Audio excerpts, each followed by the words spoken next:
Welcome into Clippers Countdown. As your 2017 LA Clippers are back at Intuit Dome and facing the 2017 Miami Heat after having a game postponed on Saturday due to the Southern California wildfires that unfortunately continue to devastate our beautiful state. And so the Clippers have banded together with other teams in LA to donate more than $8 million to help support victims of the fires. And there are multiple places you can go to lend your support to our neighbors who have been affected by the fires, including the American Red Cross, of course.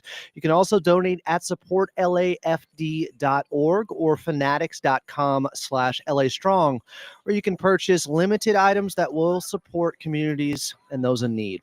Tonight, as sports resume throughout the city, our hearts are with the first responders and those affected by the wildfires. We'll try to offer a bit of a distraction, though, here for a bit of time and maybe lift some spirits around the Southland as we are LA strong. Clippers in Miami from Intuit Dome, just about 57 minutes away. Coming up on the pregame show, you'll hear from assistant coach Brian Shaw, plus Law Murray will be here. But up next, it's your voice of the Clippers and Carlo Jimenez. You're listening to the Los Angeles Clippers Audio Network.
Welcome back into Clippers Countdown.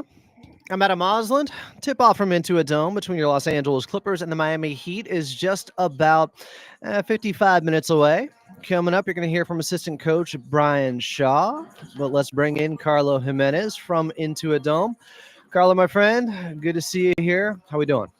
Adam, it is great to see you. It is great to see you. Of course, we miss you here, but you're keeping us on the air with Daniel. So we appreciate you making sure everything sounds good, looks good here on the YouTube side at Clippers Talk. If you want to watch us while we talk, you can also see Big Brother Jake Warner, who's in the building. We're good, Adam. We're good. I think sports is a distraction at times. It's why we listen and watch to games on holidays, because we can be distracted by the warmth it brings us. And hopefully the Clippers trying to bring smiles to some people's places here today. Yeah, hoping people get lost in the basketball for the next couple of hours. Clippers taking on the Miami Heat. I don't want to overanalyze their last ball game on Wednesday in Denver, But obviously, overall, part of the theme that's been talked about the last couple of days of practice is just the slippage on the defensive end. Last 6 games for the Clippers, they are 20th defensively. We know that's unlike them. They are a top 5 defense overall in the season. Just what have you seen in that respect, Carlo?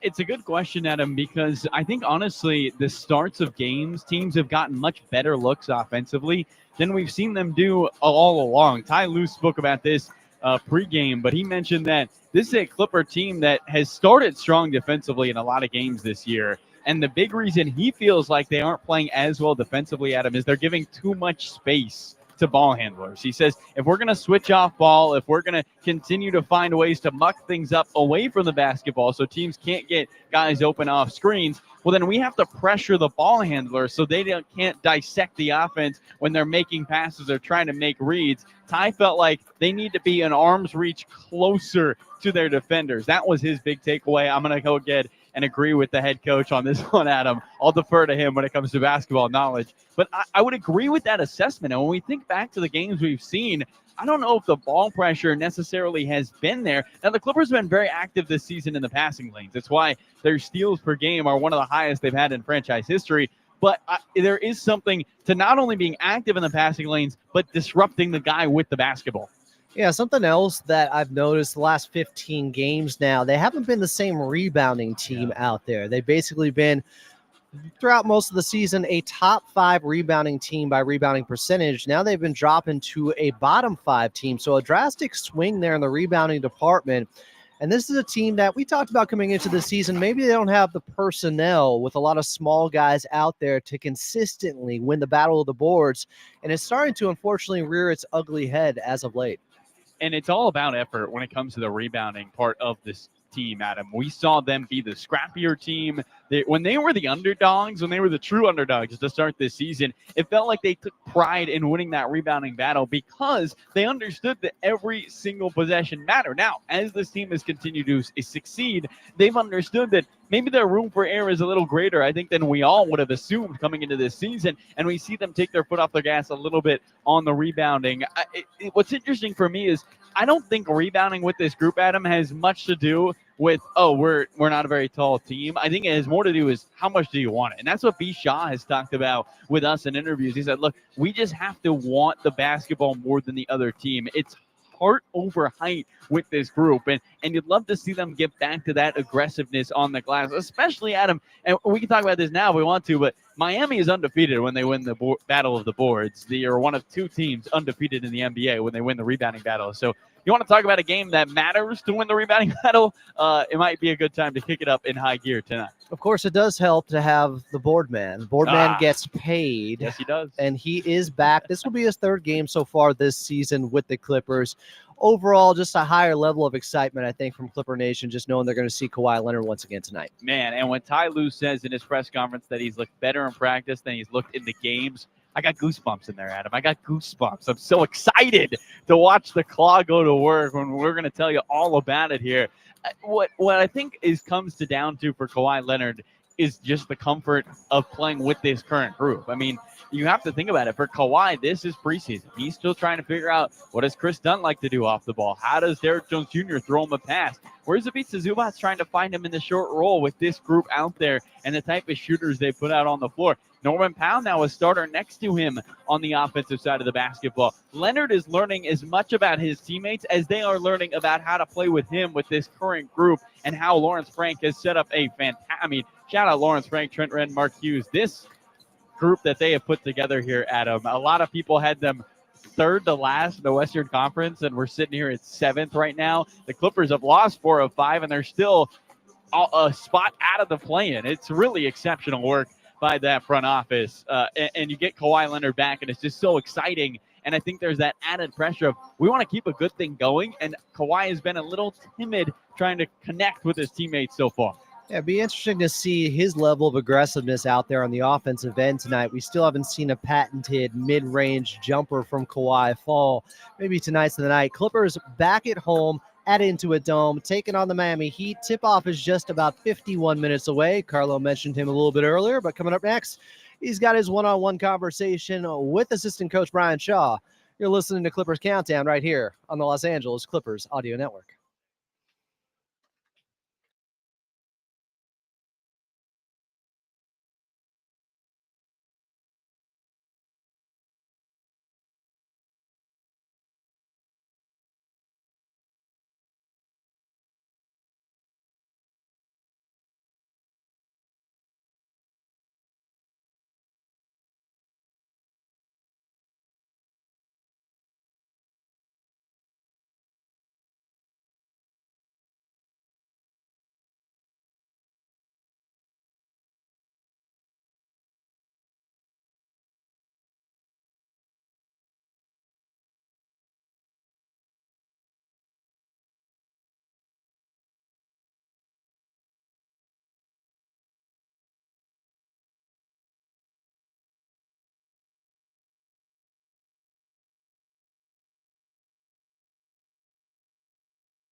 Clippers resume their season tonight, taking on the Miami Heat. Tip-off is just about 48 minutes away from Intuit Dome. Welcome back in. I'm Adam Osland.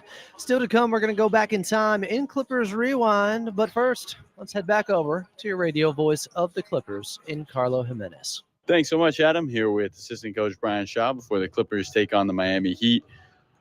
Coach, with everything going on right now, you've had a long NBA career. Is there moments or advice you look back to that you've or experiences you've had that you try to pass on to the guys?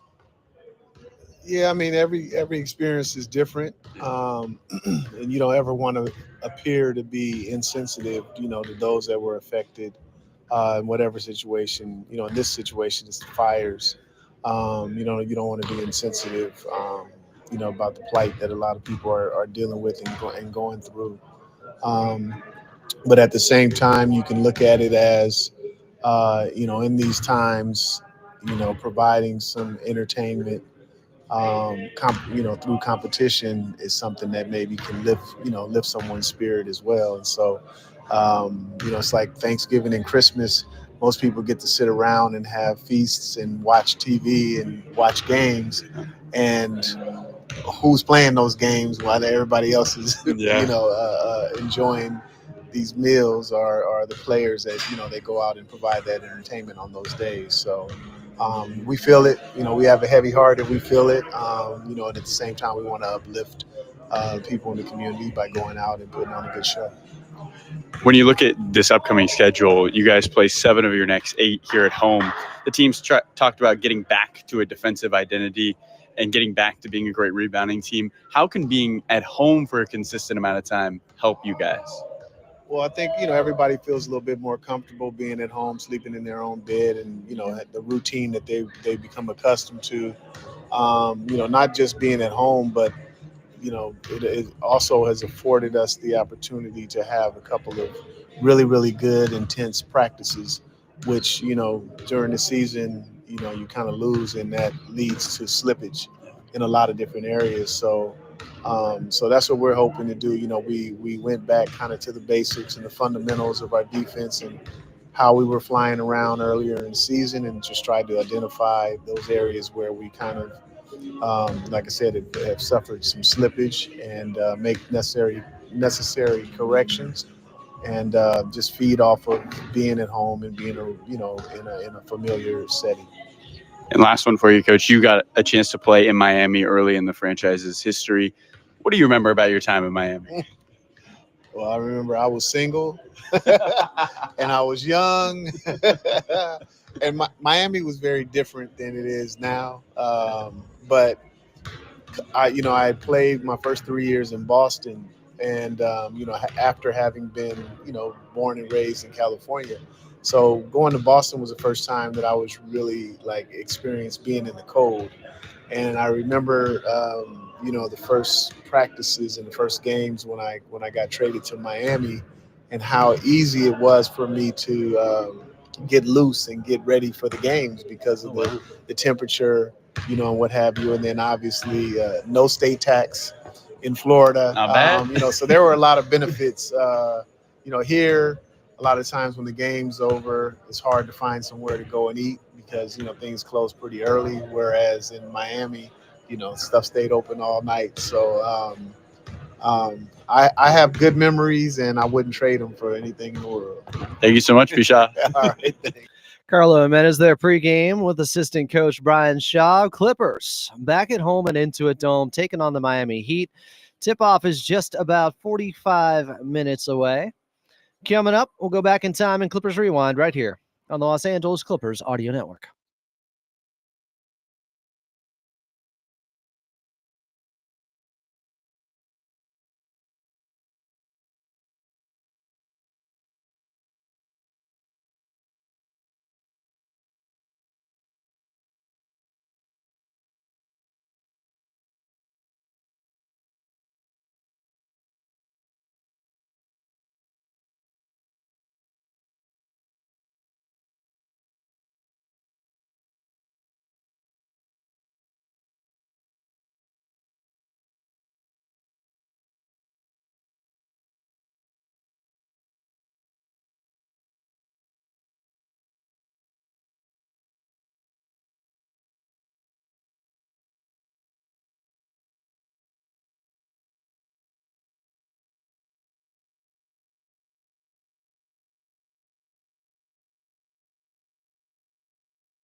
Clippers taking on the Miami Heat from Intuit Dome. Tip-off is just about 41 minutes away. Welcome back in. This is Clippers Countdown.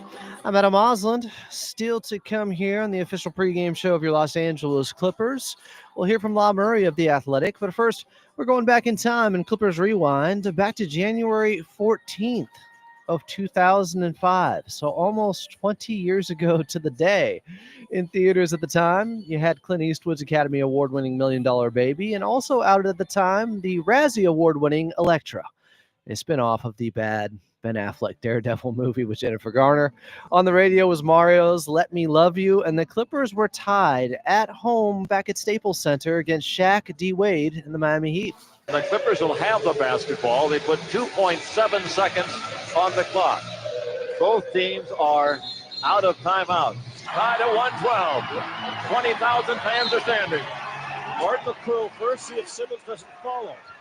Spaghetti will fire for the win. He gets it! The Clippers lead it! Oh, real why? Corey Maggette throws it in. Half 7 3-point lead, they throw it away. Aslam threw a curveball into the third row. Corey Maggette throws in a circus three-pointer. The Clippers were hunting for a hero. They found one. It's the Clippers ball underneath. They just have to get the ball in bounds and touch it. It's over. They make it a two-pointer now, so it's 114 to 112. But scoreboard clock, they're 114, 112. Inbounded to Simmons. He'll hold on. It's over. The Clippers win. What a ball game in double overtime. Who wants to be a hero? Corey says, I do. Ralph Lawler on the call there. That's right. An all-time Clipper, now broadcaster with the team. Corey Maggette came to the rescue for the Clippers that night against Miami. Corey, of course, with the Clippers for 8 seasons, was a big part of that Clippers team from the early to mid-2000s and made that run in the 2006 playoffs. He averaged 17 points and 6 boards per game as a member of your Los Angeles Clippers. Clippers tonight taking on the Miami Heat at Intuit Dome. Tip-off is just about 38 minutes away. Coming up next, we'll get your player to watch right here on the Los Angeles Clippers Audio Network.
Clippers taking on the Miami Heat from Intuit Dome. Tip-off just about 35 minutes away here on Clippers Countdown. Welcome back in. I'm Adam Moslin. Still to come, we'll get to your injury report, and we'll hear from Law Murray of The Athletic.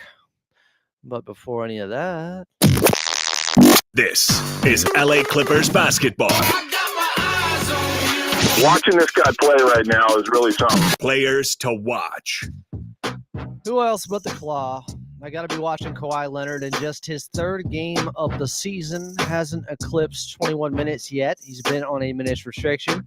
Expect him to be somewhere around there tonight. But first two games, a victory against Atlanta, 131-105 with Kawhi, where he had 12 points, 4 of 11 shooting, 3 of 5 from distance. The legs have been there overall from beyond the arc. And then the game in Minnesota, where they lost by 2, just 3 of 11 overall, 2 of 5 from 3, 8 points. Just want to see him continue to get more and more comfortable out there, back with some of his new teammates and some of his old teammates. But Kawhi Leonard, we talked about it a little bit earlier with Carlo Jimenez. I want to see that patented mid-range shot go for him tonight. He stepped into a tough fadeaway over Julius Randle early on in that Minnesota game. Couldn't get it to go, but looked good. Want to see him complete it in this ball game. Kawhi Leonard, just his third game of the season so far with your Los Angeles Clippers. Coming up next, we'll get to your injury report as we're just about 34 minutes away from tip-off at Intuit Dome. Clippers resuming their season, taking on the Miami Heat. I'm Adam Osland, and this is the Los Angeles Clippers Audio Network.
Clippers taking on the Miami Heat from Intuit Dome. 220-17 ball clubs tipping off just 32 minutes from now here on Clippers Countdown.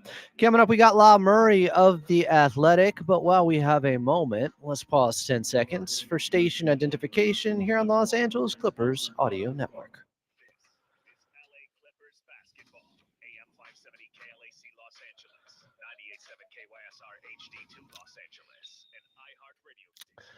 For your Los Angeles Clippers, the usuals available for them in this ball game. Kawhi Leonard will be on a minutes restriction. We don't know exactly, somewhere around 20 minutes. But for the Miami Heat, they kind of had a late scratch. Bam Adebayo is out with a back injury for tonight's game.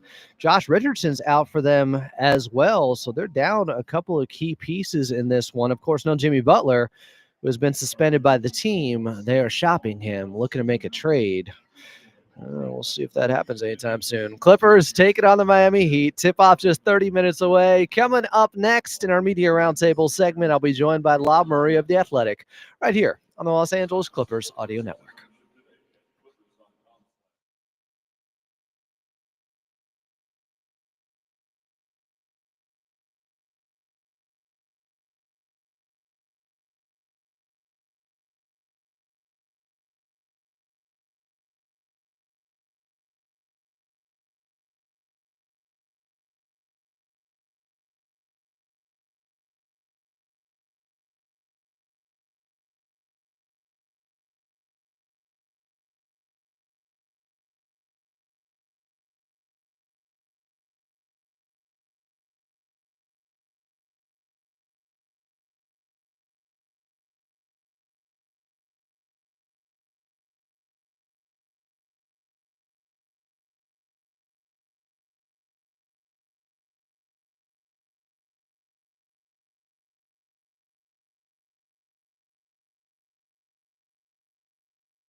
Clippers taking on the Miami Heat. First ball game since that ball game was suspended or postponed on Saturday night against the Charlotte Hornets due to the fires in Southern California. That will be rescheduled at a future date. Tonight, though, the Clippers back on schedule, taking on the Miami Heat at Intuit Dome. I'm Adam Moslin. Tip-off is just about 28 minutes away here. We're waiting for Law Murray of The Athletic, and he is joining us now from Dome. Law, thanks for doing this, my friend. Hey, thank you, man. Good to see you, Adam.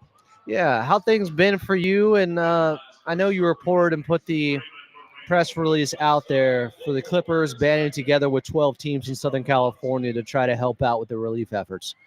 Yeah, it's just been a really heavy week, and I expect it to continue to be that way. I mean, this is not just anything that's affected one person or one or two neighborhoods. I think this is everybody. I think the longer that you've been here, the more that you feel the city. The city's been through a lot over the last 10 years, 5, 10 years, and everything. We've had crazy moments like this. So whatever you believe in, hopefully we get some relief. Um, and that's all I can really say about that.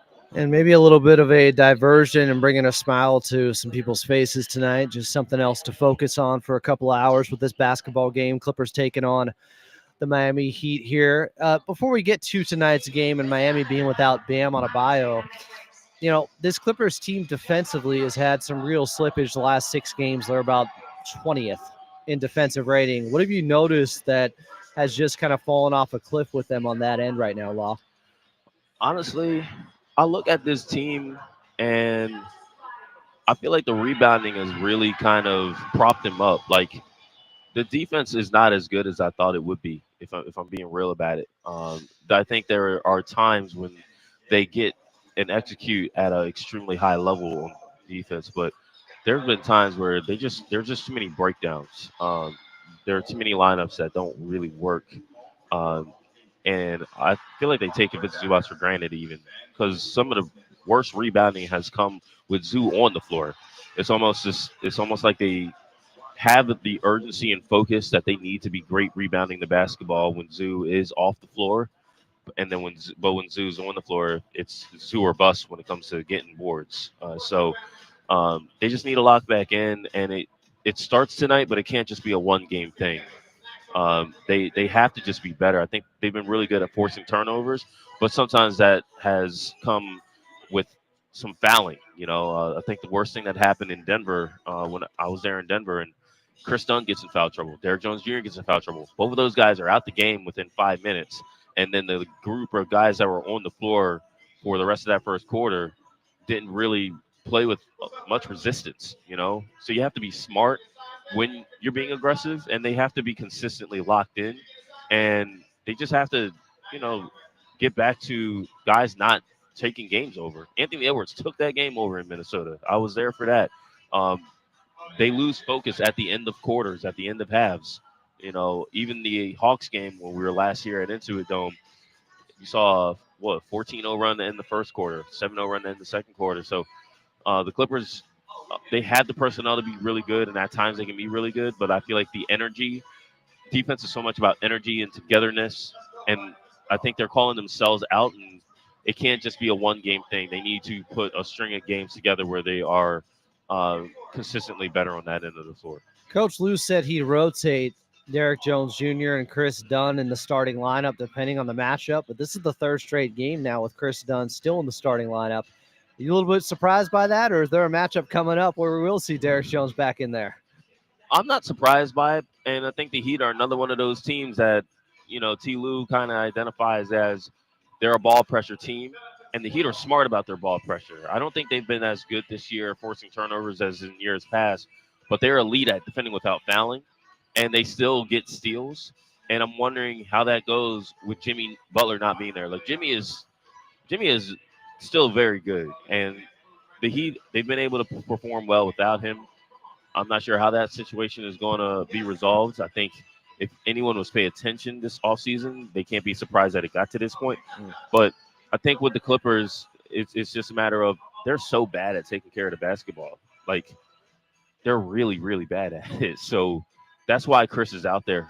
Chris is out there so that, with Kawhi not really being in a place to take on more, you got Chris who can be that secondary ball handler next to James. And also it frees up Norm to focus on making shots, because the thing with Norm is ideally you would have your shooting guard be that player as a release valve, if you will. But that's not Norm being utilized at his best either. So it's an arrangement where it's great if Chris can make some shots and help lead that tenacious defense. And tonight is another opportunity for him. But Derek has played pretty well off the bench. He's done well in his role, whatever calls for it. And you're going to see plenty of lineups where Derek's out there with Kawhi, Zoo, James, and Norm. You bring up Kawhi there. What would you like to see from him tonight in his third game this season to let you know that maybe he's making some strides or some progress?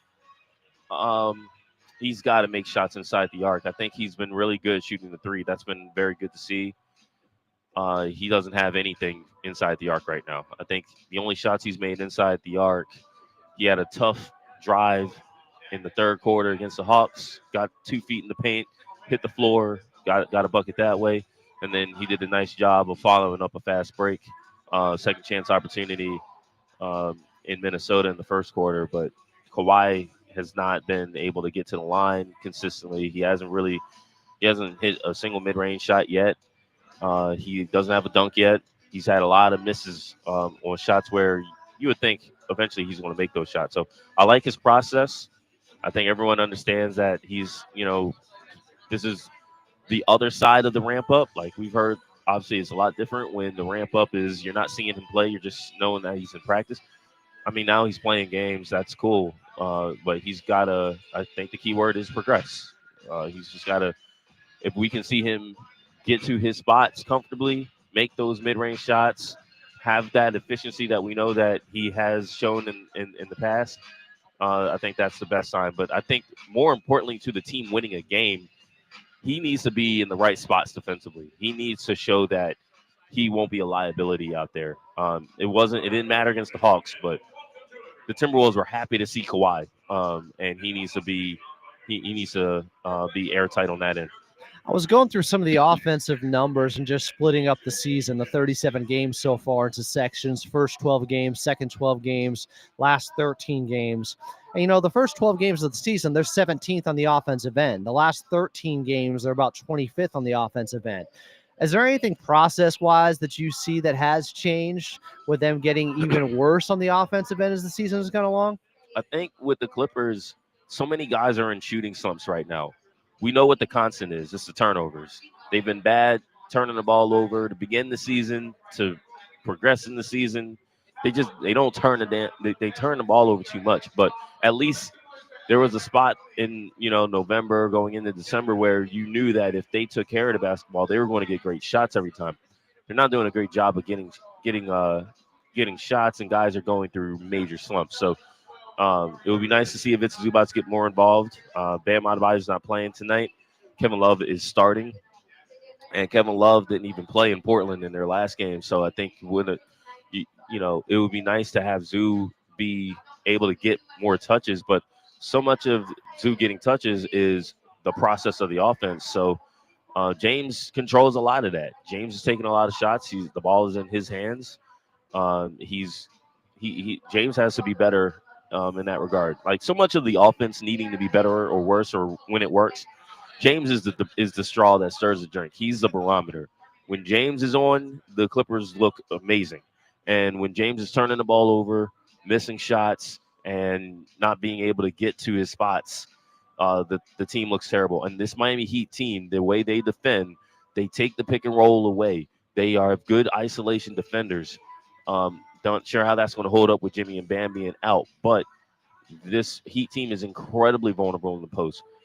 And I've asked T. Lou, it's like, how do you get Zoo more shots? Like, do you feel like Zoo could have taken more advantage of his opportunities?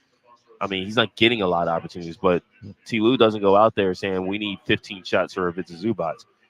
The coaches, they have their scheme. They trust the basketball players to make good basketball plays, and that hasn't happened as much. And it hurts even more when guys are getting open shots and they're not hitting. There's too many guys on this team with shooting slumps in the starting lineup and coming off the bench. And, when that comes around, the numbers are going to look better. Yeah, I think it is kind of as simple as that because the three-point shooting has been going down as the season has gone along. Guys like Derek Jones Jr., Chris Dunn, of course, regressing to the mean in a pretty drastic fashion. Outside of Tyler Hero, without Bam Adebayo, without Jimmy Butler, who are the guys the Clippers have to worry about getting on a little bit of a scoring spree for this Miami Heat ball club? Well, the ball is going to be in Tyler Hero, obviously Tyler Hero, but Terry Rozier's hands a lot. Terry was coming off the bench for a good part of this season, but he's back. Duncan Robinson was starting. He's coming off the bench again. And so you look at the Heat lineup even tonight, a lot of it makes sense. Like Kevin Love's not looking to score as much, but Kevin Love obviously can facilitate as a passer. He can stretch the floor, and he can provide a big body and help rebound. But for the most part, they're playing through Tyler. And Tyler's been outstanding. He's made great decisions. He takes great shots, and he's making shots at a high level. Terry's there to help him. Terry's not nearly as efficient. But the wild card to me is Jaime Jaquez Jr. Jaime is a guy who I loved his rookie season. He had an amazing rookie season, and he reminded me of Jimmy. He reminded me of Chicago Bulls Jimmy Butler, pre-All-Star Jimmy Butler. He has the same kind of game. He is not a very good shooter. That's his biggest area of improvement. But Jaime Jaquez plays fast. He's athletic. He is a big, powerful body relative to his position. And he's going to have increased opportunity with Bam not playing tonight, with Jimmy obviously still on suspension. So those are the three guys. Tyler's been great. Terry's going to have the ball in his hands, efficient or not. but Jaime is the wild card for the most part. And you know what? Nikola Jokic had a great game in Portland. He came off the bench and was outstanding. And you just got to see if a guy like him can build off of that. Superb analysis, as always, from Law Murray of The Athletic. Follow him at Law Murray, the NU on X. Read his latest. As Clippers resume schedule amid LA wildfires, they look to rediscover identity. Find that on The Athletic. Law, thanks for doing this here pregame once again, my friend. Hey, thank you. Enjoy the games. Be safe, everybody. Coming up next, we'll get to an NBA out-of-town scoreboard as we're just about 15 minutes away from tip-off at Intuit Dome as the Clippers taking on the Miami Heat as they resume their season. And you're listening to the Los Angeles Clippers Audio Network.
Clippers taking on the Miami Heat.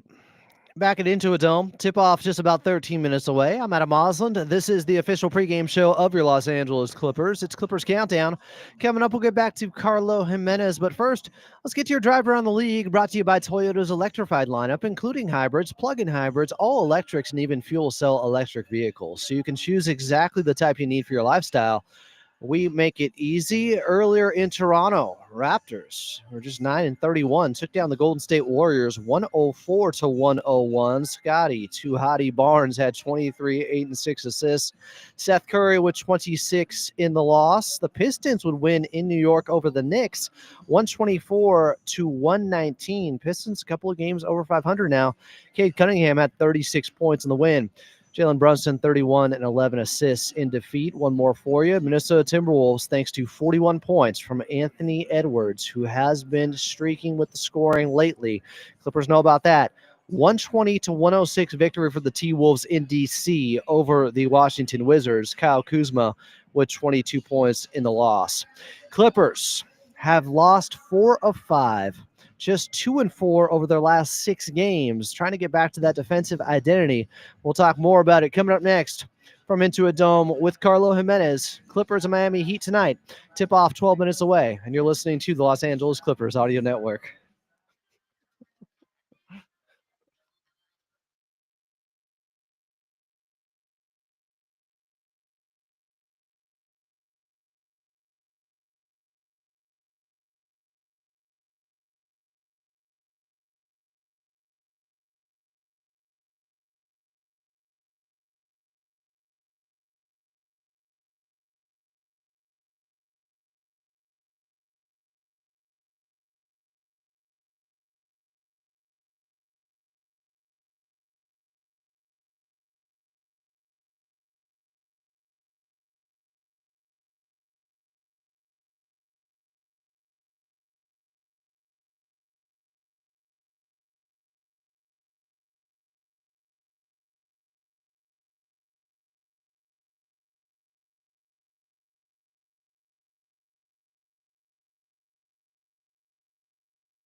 Clippers taking on the Miami Heat from Intuit Dome. Welcome back in. Tip-off just about 9 minutes away. I'm Adam Moslem. This is Clippers Countdown.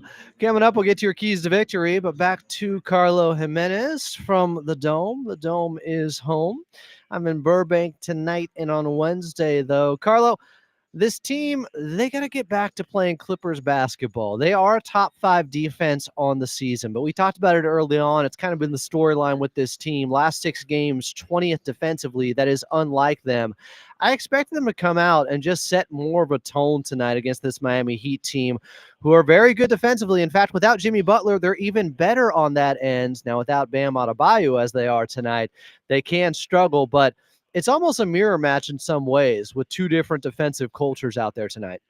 Yeah, and 2 teams that pride themselves on that defense, and that defense being able to travel and find ways to be effective defensively in ball games. You mentioned it, Adam. This is a Miami team. Their last 6 games, they're a top 6 defense, and their last 5 without Jimmy Butler still in that same area. So I think the most important thing right now for this Clippers team, though, and we heard Terrence Mann talk about it during the week at practice, is the focus on themselves. It's not so much what does Miami do? How well does Miami do what? What do we have to focus on for Miami? No, it's how do the Clippers make sure they bring that defensive intensity, that they rebound the basketball, that they get back in transition. The good news for this Clippers team is this is not a Miami team, Adam, that wants to push the pace. And that traditionally has been an Achilles heel of this Clipper team. I will be interested to see when Eric Spoelstra goes to that zone. We've seen him do it year after year against this Clipper team, where he'll go to a zone. All of a sudden, the Clippers can't find a way to get the offense going. So I'm interested to see what the Clippers do to attack this zone of Miami, but just know the Clippers won't have to be sprinting back defensively like they usually do, which means they should be able to attack the glass all night long. Yeah, that's another thing the Clippers have to get back to doing, just being a better team in the rebounding area, which they have been overall in the season. But again, slippage in that particular area for the Clippers right now. So I'm going with my player to watch tonight before Big Brother Jake chose him. I have Kawhi Leonard as my player to watch. I mean, is that allowed? I think it's allowed. I think I've had him every game he's played so far, but I think it's still allowed. I've checked the rule book and consulted with the committee. The committee? I didn't know we had a committee. Is it just you and yourself? That's interesting. Well, it's a strong brain trust, this committee. Oh, yes. Okay. I believe it. I think I'm going to have to go. Is this like now I pick or? Yeah, now's your pick. Oh, I got mine as Kawhi Leonard, so he's shoot. off the table. But you can take anyone else. Shoot, no Kawhi. Just want to clarify. No Kawhi. The committee. Oh, they reviewed your request, but they denied it. They denied it. Oh, I slipped them that 100. I don't. Maybe I got lost in the mail. I don't know. Yeah, they wanted to. Okay, I got to talk to my guys. It's just miscommunication. Giovanni, really nice guy. Inflation, man. What's $100 these days? Come on, Carlo. Seriously, what is $100? I'm gonna go Chris Dunn in this game, Adam, because I think Chris needs to play well for this Clipper team. He sets the tone for them defensively, often with the steals, the breakaways, his aggressiveness on ball. The Clippers are trying to get back to that excellent defensive self that they were to start this season, and he's 7th in the NBA in defensive rating amongst players who played 20 or more minutes. So would love to see Chris Dunn get back into things on the offensive end as well. I know his three-point percentage has dropped down to his career average of 32. Can he get going offensively? But more importantly, I want to see him be a tone setter for this Clipper team. How do you think the Miami Heat attack the Clippers with their offense being down, not just Jimmy Butler, but Bam now as well tonight? They're going to try to get to the free throw line. It's something they do a lot during the season. They're top 3 in free throw percentage, which comes with how many times per possession you're getting to the free throw line. I believe it's about 16% for this Miami Heat team, which is 5th most in the NBA. They love to get to the charity stripe, and they're going to do everything through Tyler Hero for the most part, Adam. He has just been a star for them. Similar to how the Clippers are clamoring for Norman Powell to be an all-star, Miami is saying, how is Tyler Hero not an all-star this year? He's averaging 24, 5, and 5. And it's all about the scoring with Tyler in the past. But what's impressed me, Adam, is those 5 rebounds and 5 assists. He's doing the other stuff for this Heat team. I think he's going to have to play aggressive on the ball. You mentioned how these teams are mirror images of themselves. I don't think Tyler Hero is the creator that James Harden is, but I agree with you because they're built similarly, in which if Tyler Hero isn't playing well, Miami is not going to find success, especially with no Jimmy Butler out there. We see the same thing with James Harden with this Clipper team. Harden might not be scoring, but as long as he's assisting, he's making some threes here and there, he's getting to the free throw line, the Clippers feel like they have a good opportunity to win every game. That's the same thing with Miami. They're going to try to run a lot through Tyler Hero, and then hopefully everybody else can help them getting downhill, getting to the paint. But like I said, Clippers cannot put them at the free throw line. Miami loves to get to the foul line, and they're a top 15 free throw shooting team. They can hit free throws, although they've never faced the wall. So we'll see how good of a free throw shooting team they are tonight. The wall has stopped many at the charity stripe. Carlo Jimenez from Intuit Dome. Clippers taking on the Miami Heat. Tip-off just about 5 minutes away. Quick timeout. Then Carlo has you for tip-off. Up next, we'll get to your keys to victory right here on the Los Angeles Clippers Audio Network.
Clippers back at Intuit Dome taking on the Miami Heat tonight.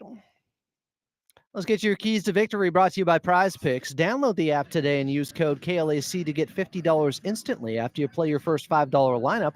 Prize Picks, run your game. Talked about it a little bit with Carlo Jimenez, but Miami does not turn the basketball over. They are able to control that possession battle often.